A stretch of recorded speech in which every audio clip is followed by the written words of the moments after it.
الحمدللہ بسم اللہ الرحمن الرحیم۔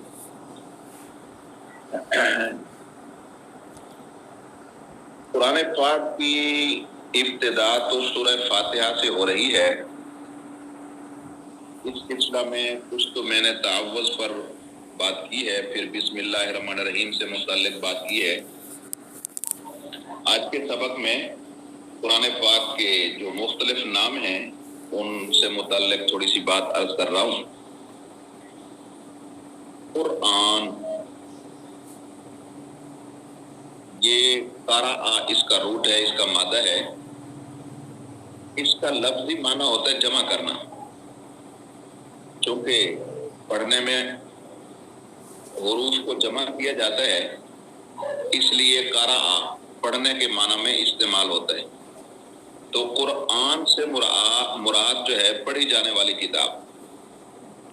قرآن پاک کا یہ نام خود قرآن پاک میں بہت سی جگہوں میں آیا ہے۔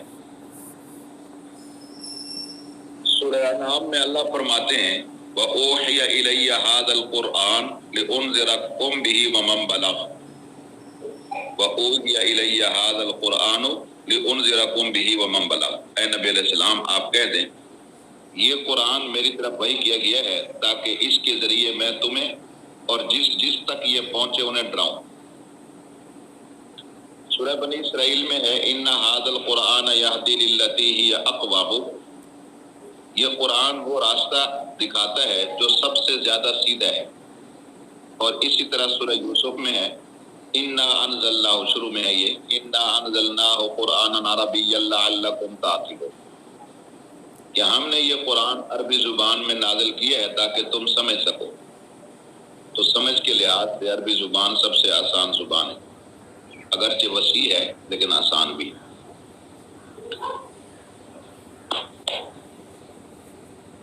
قرآن پاک کا ایک نام فرقان بھی ہے۔ فرقان کا معنی ہے فیصلہ کرنے والی کتاب۔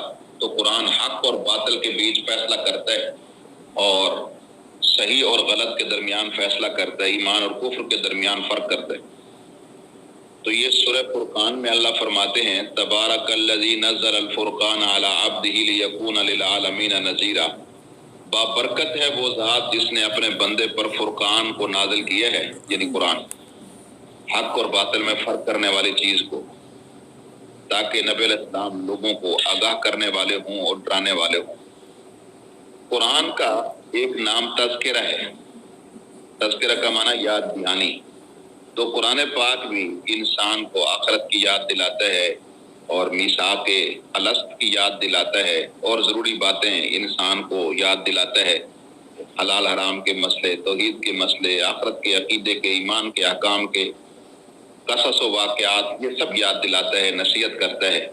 سورہ مزمل میں اللہ فرماتے ہیں ان ھذہ تذکرہ، یہ قرآن یاد دہانی کے لیے ہے۔ تو بہرحال قرآن پاک کا ایک نام ہدایت بھی ہے، جیسے فرمایا کہ یہ قرآن ماہ رمضان میں نازل کیا گیا، شہر رمضان الذی انزل فیہ القرآن ھدی للناس وبینات من الھدی والفرقان فمن شہد منکم الشہر فلیصمہ ان کان ھدی للناس وبینات من الھدی۔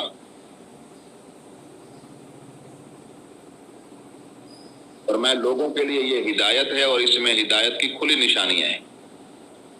تو ہدایت کا معنی رہنمائی، یہ ہمارے لیے زندگی کے ہر مسئلے میں گویا کہ رہنمائی کرتا ہے کہ کس طرح لوگ جناب والا اپنی مشکلات کو حل کریں قرآن کے ذریعے سے۔ ظاہر ہے جو قرآن پہ چلے گا مشکلات کم ہوں گی، جو رسومات و بدعات پہ چلے گا اس کی مشکلات زیادہ ہو جائیں گی، قرضوں میں پھنسے گا، سود میں پھنسے گا، پریشانی ہوگا۔ قرآن کا ایک نام نور بھی ہے، نور نساء میں آتا ہے، سورہ نساء میں اللہ نے فرمایا وَأَنزَلْنَا إِلَيْكُمْ نُورًا مُبِينًا، کہ ہم نے تمہاری طرف واضح روشنی اتاری۔ نور کا معنی روشنی، یہ بھی اللہ کی صفت ہے، قرآن پر اس کا اطلاق ہوا ہے کیونکہ قرآن اللہ کا کلام، اللہ کی صفت ہے، یعنی بطور کلام۔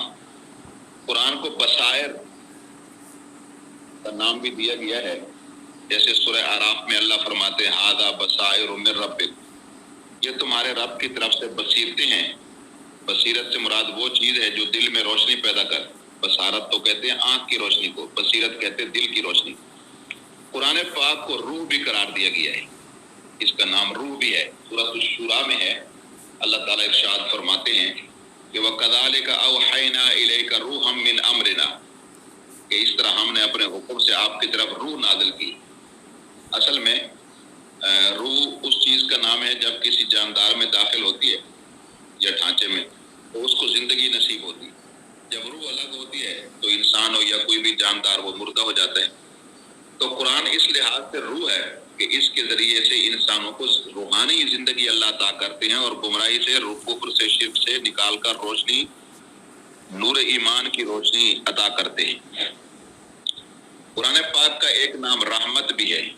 سورہ نحل میں اللہ فرماتے ہیں وَنَزَّلْنَا عَلَيْكَ الْكِتَابَ تِبْيَانًا لِكُلِّ شَيْءٍ وَهُدًى وَرَحْمَةً، کہ ہم نے آپ کی طرف یہ ہدایت اتاری ہے جو ہر چیز کی وضاحت کرتی ہے، اور یہ ہدایت بھی ہے اور یہ رحمت. رحمت کا معنی مہربانی. تو جو قرآن کو اختیار کرے گا، اس کے مضامین پر عمل کرے گا، اللہ کی رحمت اس کے شامل حال ہو جائے گی. اس لیے قرآن رحمت بھی ہے. قرآن پاک کو شفا بھی کہا گیا ہے، اس کا ایک نام شفا بھی ہے. سورہ بنی اسرائیل میں اللہ فرماتے ہیں وَنُنَزِّلُ مِنَ الْقُرْآنِ مَا هُوَ شِفَاءٌ وَرَحْمَةٌ لِلْمُؤْمِنِينَ، کہ ہم نے قرآن پاک کو بطور شفا اور بطور رحمت کے نازل کیا ہے. یہ جسمانی، روحانی، ہر طرح کی بیماریوں کے لیے شفا ہے. حدیثوں میں آتا نہیں ہے، نبی علیہ الصلوۃ والسلام نے فرمایا ہے کہ بھائی شفا کے لیے دو چیزوں کو لازم پکڑو. ایک قرآن پاک جو روحانی بیماریوں سے شفا دیتا ہے، دوسرا شہد جو جسمانی بیماریوں سے شفا دیتا ہے.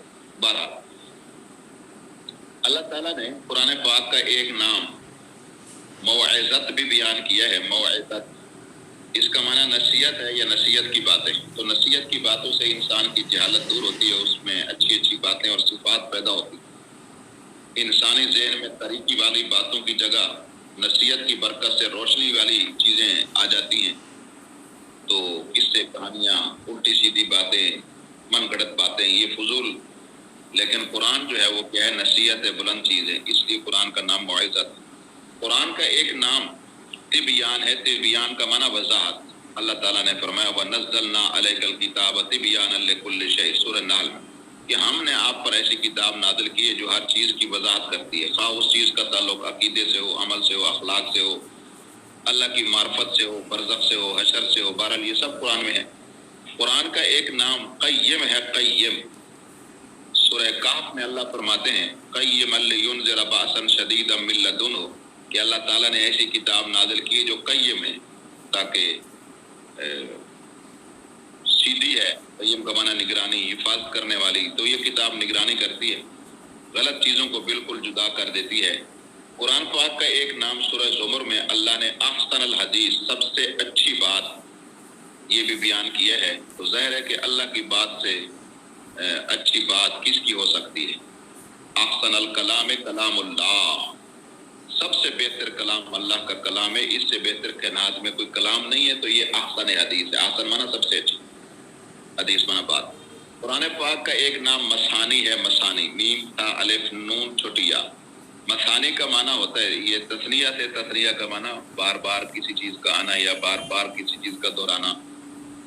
دو، مثانی کا معنی دہرائی جانے والی کتاب جس میں بکثرت تکرار ہوتا ہے. تو قرآن پاک کا یہ نام ہے. اللہ تعالیٰ فرماتے ہیں وَلَقَدْ آتَيْنَاكَ سَبْعًا مِنَ الْمَثَانِي وَالْقُرْآنِ الْعَظِيمِ، اور فرمایا کتابا متشابہہ مثانیہ، یہ سورۃ الزمر میں ہے کہ اس کی آیتیں ملتی جلتی اور دہرائی جاتی ہیں. تو مطلب یہ ہے کہ مضمون دہرایا اس لیے جاتا ہے بار بار تاکہ ذہن نشین ہو. قرآن پاک کا ایک نام برہان بھی ہے. برہان کا معنی دلیل. سورہ نساء میں اللہ فرماتے ہیں قد جاءکم برہان من ربکم، تاکہ تمہارے پاس تمہارے رب کی طرف سے دلیل آ گئی. قرآن پاک کا ایک نام کتاب بھی ہے، جیسے سورہ بقرہ میں شروع میں آپ پڑھتے ہیں ذالک الکتاب لا ریب فیہ، بے شک یہی وہ کتاب ہے جس میں کوئی شک نہیں ہے. تو الکتاب یعنی حقیقی کتاب جو ہے، جو ہر نقص و عیب سے پاک ہے. یہ تو پھر جس میں کوئی تضاد نہیں ہے اور جس میں کوئی بے جا تکرار نہیں ہے، یہ صرف قرآن ہی ہے. تو قرآن پاک کا ایک نام جناب والا ذکر بھی ہے. ذکر دو معنوں میں آتا ہے. ذکر کا ایک معنی تو وہ ہے کہ جس چیز کے ذکر سے انسان میں یا تذکرے سے یادداشت پیدا ہوتی. دوسرا ذکر وہ ہے جس کے ذریعے سے اللہ کا قرب حاصل ہوتا ہے. سورہ احزاب میں ذکر کے متعلق فرمایا ہے اذکرullah ذکرن کثیرا، اللہ کا ذکر کثرت سے کرو۔ مسند احمد کی روایت میں آتا ہے نبی علیہ السلام نے ارشاد فرمایا اکثروا ذکر اللہ حتی یقولوا مجنون، اللہ کا ذکر اتنا زیادہ کرو، اتنا زیادہ کرو کہ لوگ کہیں گے یہ پاگل ہو گیا۔ بہرحال اللہ تعالیٰ نے قرآن پاک کو ذکر کا لقب بھی دیا ہے۔ سورہ ہجر میں ہے انا نحن نزلنا الذکر وانا لہ لحافظون، یہ سورہ ہجر میں کہ یہ ذکر ہم نے ہی اتارا ہے، یعنی قرآن، اور ہم ہی اس کی حفاظت کرنے والے ہیں۔ تو یہ مسئلہ سمجھ آ گیا آپ کو؟ جی، جو قرآن پاک کے ہم نے نام پڑھے ہیں، تو ایسا بنیادی